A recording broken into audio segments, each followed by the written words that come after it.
Wubba lubba dub dub motherfuckers. What is going on, everyone? It is I. It is everyone's favorite jack of all trades with a foul mouth. Coming to Urban, and welcome back to another awesome fucking video, guys. Greatly do appreciate it. Before I do dive in this bitch, big special shout out to all of you guys, my viewers and my subscribers, for sticking around watching this shit.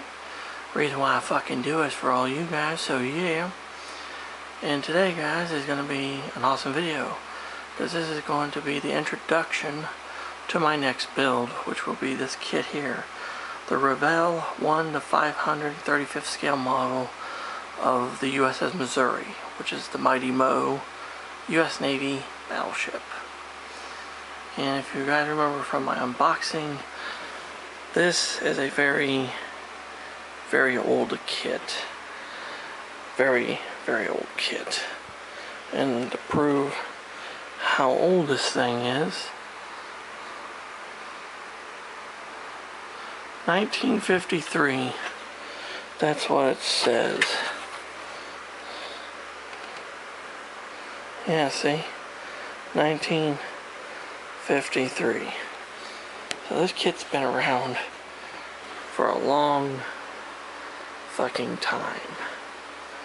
So anyway, you guys are probably wondering, what the hell are we going to do with it? Well, just like several other models I've built, like several other kits I built, you know, the Revell and also for Atlantis, this one is going to be a straight, right out of the fucking box build. Because for one thing, they don't have aftermarket shit for this kit. And two, there's really no need to put aftermarket shit on this, because if you really want to do an Iowa class battleship with aftermarket, there's better kits than this for that fucking deal. So anyway, as you guys can see, there's your paint guide. Here's your parts guide. There's a lot of parts, but some of these parts are basically the way it explains how to build the model. It shows like step 1 being the hull, step 2 doing the guns and the main deck, and then gluing all that shit down. No, probably the first thing I'm going to do, well, first things first, I'm going to give the model a nice, good, hot, soapy bath with a clean water bath afterwards. Get all the shit off the plastic when they molded it.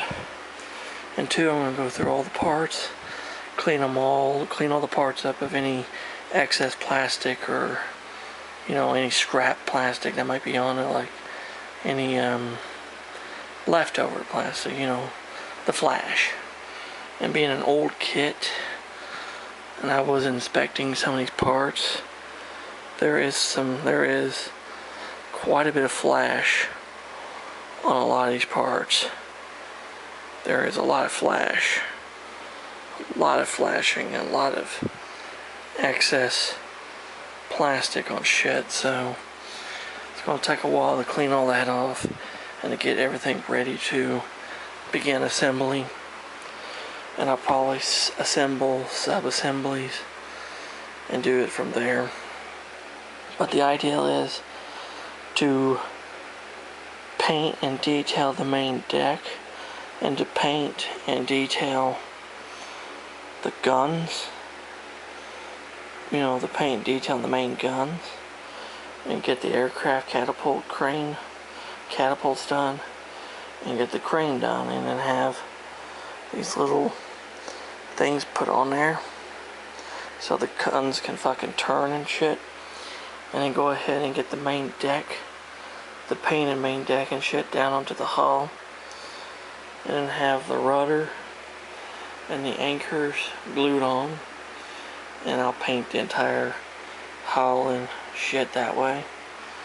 And then I'll start doing then I'll fucking have the bowfers, paint and detail all the bowfers, your 10-inch mounts, and just work from there. Your bridge area, this area here, which I'll probably glue this make this one sub-assembly, glue these Beaufort tubs down on here and get that done, glue the funnel together and put the mast on, glue, you know, these section on, get this all put together. But I won't put that piece on there, I'll paint detail that first, and then when I get this all painted I'll just glue that up there for fucking ease of painting. And of course all this, I'll build all that together. I'll probably have that put onto that structure already and just paint and work on it that way, just paint everything up. And of course the little planes, I'll paint details little planes like they're supposed to be. Of course get it all together, and then of course the nameplate and the surrender plaque, I'll probably put them on their bases, you know, on here like it shows, and the rigging and shit. I'll probably do it like it is, maybe do a little bit of a more fucking different looking rigging. But I was looking at the kit, because here's the entire history if you want to pause and just, you can fucking read it if you want. I'm not reading all that shit. But anyway, looking at it on the box, it shows the Missouri with the large numbers and stuff. But then when you look at the kit, you know, it's like the World War II configuration with all the Beauforts and other shit. So, thanks to this book, Battleship Missouri by Paul Stillwell, I was able to kind of figure out the time period for which this kit probably would work the best, because that was my problem, was like when, right here, during the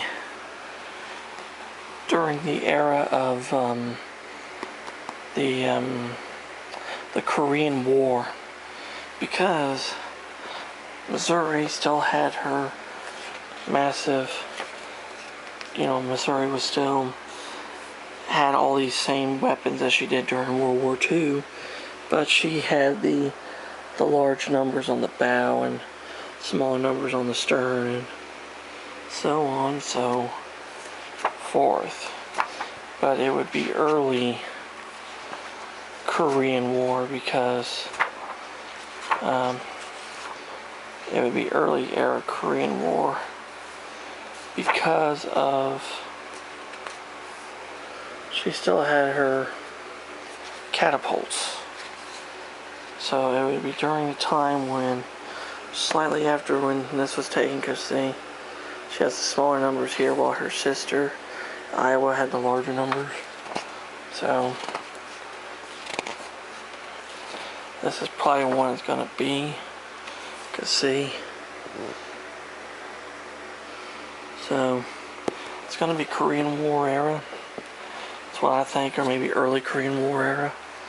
So that's when this model could fit in. And as for detailing and painting and stuff, the colors I'm going to use on this model are basically going to be the same exact fucking colors and shit that I used on my Wisconsin model over there. So it's basically going to look exactly the same as the Wisconsin, except it's going to be Missouri, except right here on the deck, about this area right here, I'm going to paint a little bronze circle on the deck. And that bronze circle is going to represent that son of a bitch. Right there, the plaque. It's going to be right there. Other than that, the way that the Missouri's deck and shit is going to look like and shit, it's going to be basically about the same as the Wisconsin did, because they're sister ships and they're roughly about the same fucking colors. So, from, like I said, from doing my research, and thanks to Paul Stillwell and his amazing book on the Mighty Mo, this model here will be roughly what she looked like early Korean War era. So, in the bases, I'm going to put the plaques, like I said, on there, the USS Missouri And of course the surrender plaque, that's going to be painted in a bright bronze color. I want to make it shiny. It's going to be fucking cool. So, like I said, this is going to be an out-of-box build. And when I start doing on part 1 of the build, it's just going to be basically what I'm probably going to do for part 1 is it's going to wash all the parts, get them all cleaned and get them all ready for to start being assembled and shit, and paint, and also remove the sprue, off the main deck and on the hull, and get all the excess plastic and shit cleaned off of all the parts and have it ready to start being painted and start assembling it. So by part 2, I'll start doing sub-assemblies, and I'll work on that main deck and get it all detailed and painted out and shit, and have the 3 big turrets with those 16-inch guns ready to be installed on the deck to where I can glue it down into the hull and then go fucking from there. So there you have it, guys. That is the introduction to the build of the 1/535th scale model of the USS Missouri, the Mighty Mo, the last battleship built by the U.S. Navy. And this is by Revell. If you guys have any questions or comments, leave them in the fucking comment section below. I'll get back with you. If you're new to the channel, like the shit I fucking do, hit the fucking subscribe button. Hit the damn notification bell. Never miss a video from yours truly ever again. And until next time, this is Commander Urban, saying that smooth seas and clear skies, happy sailing with you. God bless you all. Take care. Stay safe. Be yourselves. Jesus and good Lord love you all very much. Until next time, I'll catch you in a warm trade when the hell anyone knows. And anchors away, motherfuckers. Yeah.